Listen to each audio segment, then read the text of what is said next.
जब लखन की नजर उसकी पत्नी यानी राजकुमारी चंद्रकला पर जाती है तो वो भागकर उसके पास जाता है। दोनों एक दूसरे को गले लगा लेते हैं। चारों ओर राजा विक्रमादित्य की जय जयकार के नारे लग रहे थे। राजा विक्रमादित्य की जय हो, राजा विक्रमादित्य आप महान हो। लखन अपने भाई और अपनी पत्नी के साथ राजा विक्रमादित्य के पास आता है। तीनों हाथ जोड़कर विक्रमादित्य का शुक्रिया करते हैं। हम किन शब्दों में आपका धन्यवाद करें राजा, आप सच में महान हैं। लखन अपने भाई महेंद्र और अपनी पत्नी के साथ खुशी खुशी घर जाते हैं। जब लखन की माँ अपने दोनों बेटों को बिल्कुल ठीक ठाक पाती है तो वो बार बार राजा विक्रमादित्य का धन्यवाद करती है और अपने दोनों बेटों को बाहों में भर लेती है। महेंद्र की पत्नी भी बहते नेत्रों के साथ अपने पति को गले लगा उस ऊपर वाले और महान राजा विक्रमादित्य का शुक्रिया करती है। चंद्रकला बेचारी जो पहले नाग और बाद में दैत्य दंभिकासुर की कैद रहती है, अपने सारे दुखों को भूल जाती है और अपने पति लखन के साथ खुशी खुशी अपना जीवन व्यतीत करती है।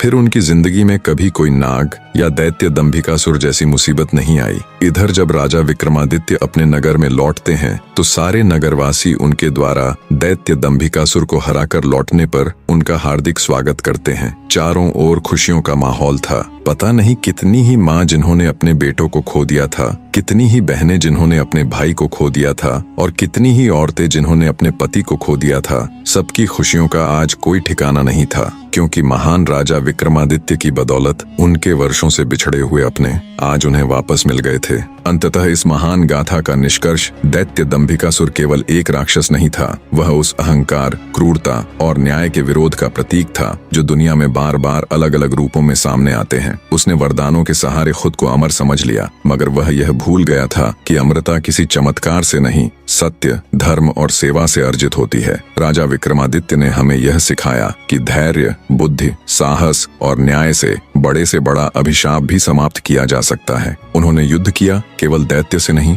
बल्कि मानवता को जकड़े हुए भय से, अंधकार से और उस अहंकार से जो खुद को भगवान से ऊपर समझने लगता है। इस कथा में बसंत और महेंद्र की भाईचारे की मिसाल, चंद्रकला की निष्ठा और प्रेम और पत्थर बने निर्दोषों का दोबारा जीवन पाना यह दिखाता है कि सच्चाई चाहे जितनी भी देर से सामने आए, लेकिन जब आती है तो सब कुछ बदल देती है। और अंत में जब आकाश से पुष्प बरसते हैं तब यह सिद्ध होता है कि देवता और वो ऊपर वाला भी उन्हीं के साथ होता है जो धर्म के मार्ग पर चलते हैं। सीख, अहंकार का अंत निश्चित है। सच्चा वीर वही है जो दूसरों के लिए लड़े, न कि अपने अहं के लिए। सत्य और न्याय देर से ही सही, लेकिन जीतते जरूर हैं। और सबसे बड़ी बात, इतिहास में वही अमर होते हैं जो विनम्रता, परोपकार और बलिदान के प्रतीक बनते हैं। कहानी में अंत तक जुड़े रहने के लिए एक बार फिर से मेरे सभी प्यारे दर्शकों को दिल से धन्यवाद।